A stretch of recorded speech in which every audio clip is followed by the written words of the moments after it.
വീട്ടിൽ വന്നാൽ പിന്നെ എൻ്റെ അവസ്ഥ ഇതാട്ടോ. കുറേ നേരം വീട്ടിൽ വന്ന് വെറുതെ ഇങ്ങനെ കിടക്കും. പിന്നെ ഞാൻ എണീറ്റ് വന്നപ്പോഴാണെങ്കിലോ ഇവരൊക്കെ പ്രേത സിനിമ കണ്ടുകൊണ്ടിരിക്കുക കേട്ടോ.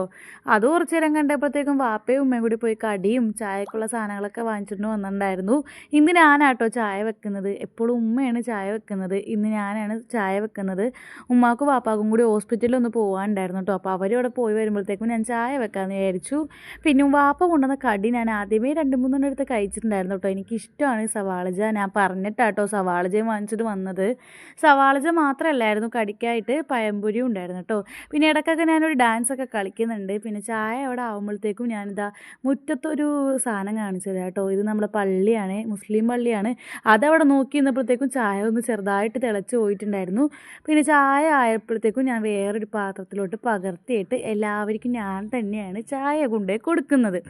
അപ്പോൾ എല്ലാ ക്ലാസ്സുകളും ഇങ്ങനെ നിരത്തി വെച്ചിട്ട് എല്ലാവർക്കും ഈക്വലായിട്ട് ഇങ്ങനെ ചായ പകർത്തിയിട്ട് വാപ്പാക്കും ഉമ്മാക്കും ഇക്കാക്കൊക്കെ കൊണ്ടുപോയി കൊടുത്തിട്ടുണ്ട്. പിന്നെ ഞാനും ഉമ്മറത്തിരുന്ന് ചായ കുടിക്കുകയാണ്. ഈ ഉമ്മറത്ത് കാറ്റും കൊണ്ടിട്ടിരിക്കുക നല്ല രസമാണ് കേട്ടോ.